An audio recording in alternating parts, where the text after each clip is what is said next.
നമസ്കാരം അച്ചു. നമസ്കാരം. ചായ കണ്ടിട്ട് കുറെ കാലമായല്ലോ. ജോലി തിരക്കായിരുന്നു, അതാ. ഏതായി കുട്ടി? റോഡിൽ കിടന്നിരുന്നു. കണ്ടപ്പം വിട്ടുപോരാൻ തോന്നില്ല.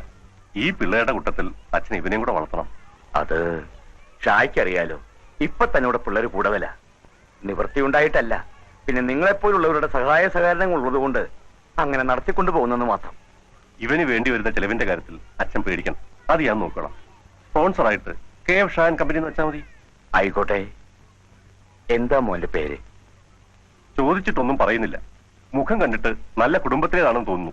എവിടെ ജനിച്ചിട്ടെന്താ, എല്ലാം ദൈവനിശ്ചയം പോലെ വരൂ. ഞാൻ വരട്ടെ അച്ചു. ശരി, ചെല്ലുമോനെ. അല്ലേ?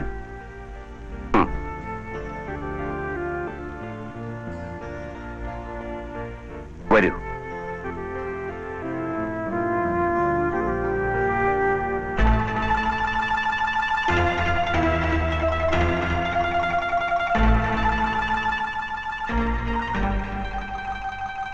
കാരുണ്യവും സ്നേഹവും നിറഞ്ഞ കന്യാമറിയത്തിന്റെ മുന്നിൽ ഞാനെന്ന് മണിക്കൂറുകൾ നിന്ന് പ്രാർത്ഥിക്കുമായിരുന്നു. മറ്റുള്ളവരെ പോലെയാകാൻ, മനസ്സൊന്ന് നന്നാകാൻ. കാണുന്നവരെല്ലാം എനിക്ക് വെറുപ്പായിരുന്നു. എന്തിന്? എന്നെപ്പോലും. എനിക്കെന്റെ മുഖം നഷ്ടപ്പെടുകയായിരുന്നു. പഴയ വിനു പിന്നീട് ഒരു ഓർമ്മ മാത്രമായി അവശേഷിച്ചു. തെരുവുകളിൽ നിന്ന് തെരുവുകളിലേക്കുള്ള യാത്ര, നിലനിൽപ്പിന് വേണ്ടിയുള്ള ഏറ്റുമുട്ടലുകൾ.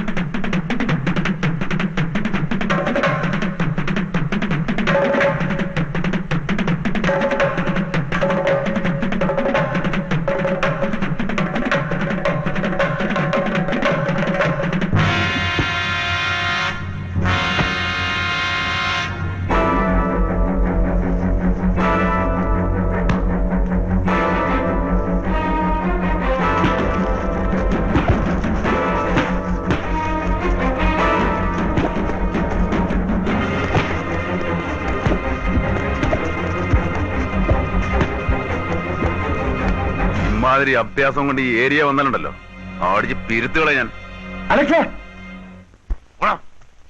എന്തായി കാണിക്കുന്നേ? കൊടുത്താ കൊല്ലത്തും കിട്ടുമെന്ന് കേട്ടിട്ടില്ലേ മാഷേ? എത്ര നാളായി കൊണ്ടും കൊടുത്തും ജീവിക്കുക. ഇനിയെങ്കിലും ഇതൊന്നും നിർത്തിക്കൂടെ? അത്യാവശ്യത്തിന് വിദ്യാഭ്യാസമൊക്കെ ഉണ്ടല്ലോ, എന്തെങ്കിലും ഒരു ജോലിക്ക് ശ്രമിക്കും. ഞാൻ പഠിച്ച പഠിപ്പിന് ഈ ജോലി തന്നെ കറക്റ്റ് മാഷേ. എന്താ ഇപ്പൊ ഒരു കാറ്?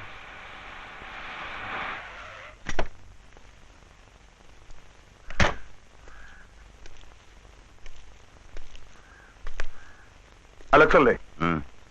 ഒരു നിമിഷം.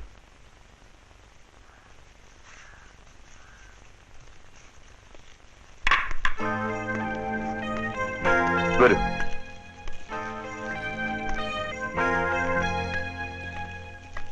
എന്താ കാര്യം? അലക്സേ, എനിക്ക് വേണ്ടി ഒരു ഉപകാരം ചെയ്യണം. എത്ര പണം വേണമെങ്കിലും ഞാൻ തരാം. അപ്പൊ ചെയ്യേണ്ട കാര്യം അങ്ങനെ തന്നെ ആയിരിക്കുമല്ലോ. ഏതാണ്ട് അങ്ങനെ തന്നെയാ. അഡ്വാൻസ് എപ്പോ, എങ്ങനെ, എവിടെ വെച്ചെന്നെല്ലാം ഞാൻ പിന്നീട് പറയാം. പറട്ടെ.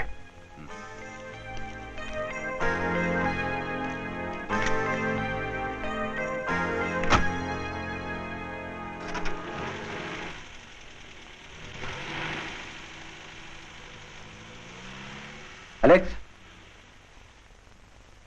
മോനെ, ഇവനെ വിശ്വസിക്കരുതേ, സൂക്ഷിക്കണം. പലരെയും പറ്റിച്ചും വെട്ടിച്ചുമാണ് അവൻ ഇവിടം വരെ എത്തിയത്. അതിന് നമുക്കെന്താ? നമുക്ക് കാശ് കിട്ടിയ പോരെ. കാശ് മാത്രമാണോ ജീവിതം എന്ന് പറയുന്നത്? മറ്റു പലതുമില്ലേ? അതൊന്നും എനിക്കറിഞ്ഞൂടാ. എന്റെ ഇഷ്ടം.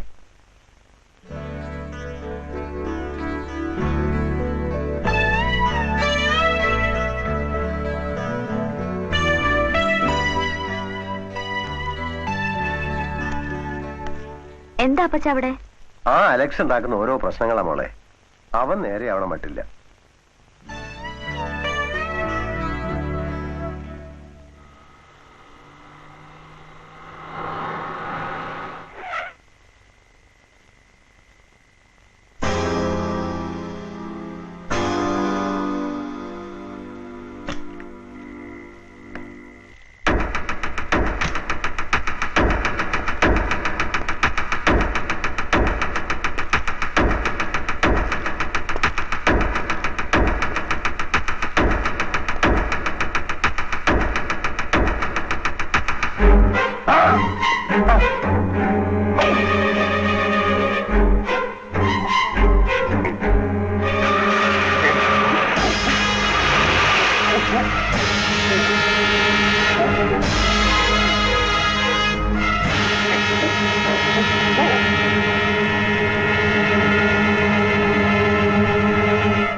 പിന്നെയും കുത്തിയോ അതോ ഒറ്റ കുത്തിന് ചത്തോ?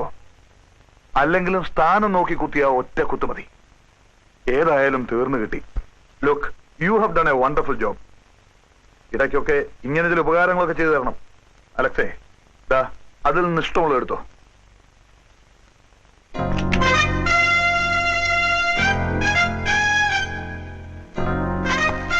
അലക്സ്, നിന്നെ എനിക്ക് ഇഷ്ടപ്പെട്ടു.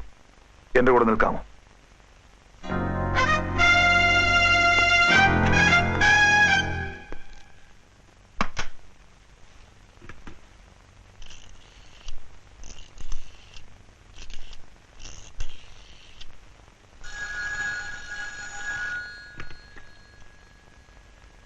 ഹലോ ഹലോ ഹലോ,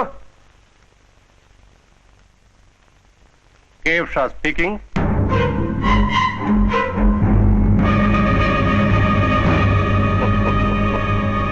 പേടിക്കണ്ടടോ, പ്രേതമല്ല സംസാരിക്കുന്നത്, ജീവനുള്ള ഷായാണ്.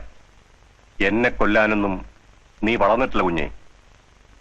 ആദ്യം നീ എന്റെ ബിസിനസ് തകർക്കാൻ നോക്കി, പിന്നെ എന്നെ ഇവിടെ ഓടിക്കാൻ നോക്കി, ഇപ്പൊ കൊല്ലാനും.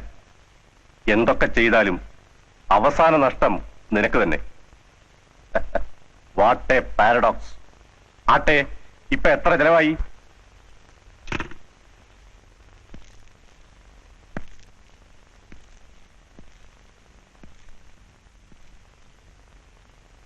ഞാൻ ചോദിച്ചതിന് നീ മറുപടി പറഞ്ഞില്ല.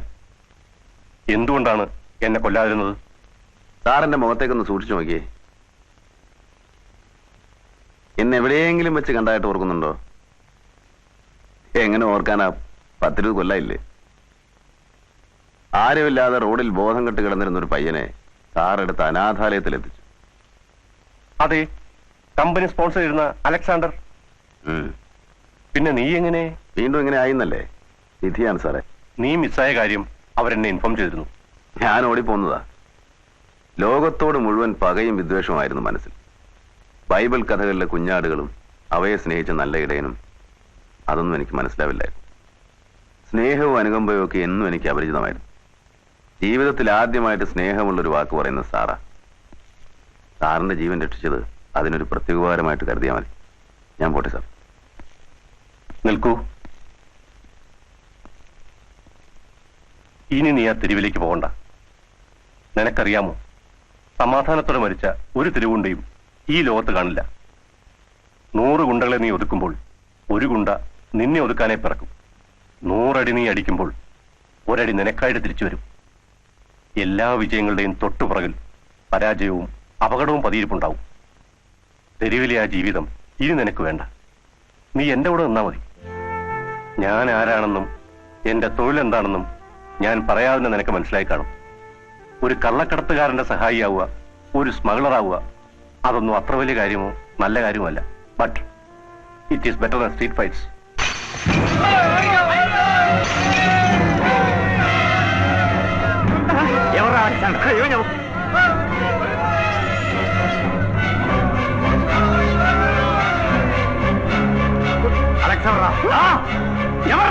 എനിക്കറിയില്ല. നീ പറയില്ല അല്ലേ?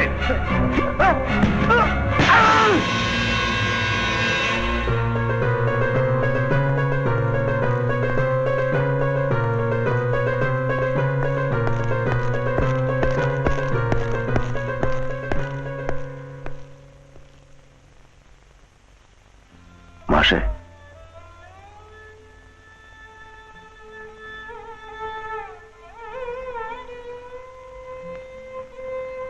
നീ ഇതിന് പകരം ചോദിക്കാനൊന്നും പോരുത്. ഓ,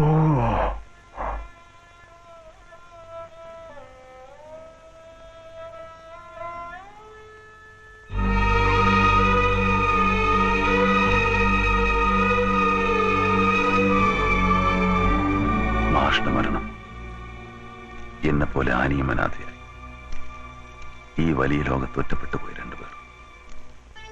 മാഷോടുള്ള കടപ്പാടിനെക്കാളേറെ ആനി എനിക്കിഷ്ടമായിരുന്നു. ആനിക്ക് തിരിച്ചു. നെയ്ത് കൂട്ടാൻ ഒരുപാട് സ്വപ്നങ്ങളൊന്നും ഇല്ലാതിരുന്നിട്ടും ഞങ്ങൾ ഒരുമിക്കാൻ തന്നെ തീരുമാനിച്ചു. ഒരുമിച്ച് ജീവിക്കാൻ.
അലക്സേ ദാസ് ഈസ് ഡേഞ്ചറസ്.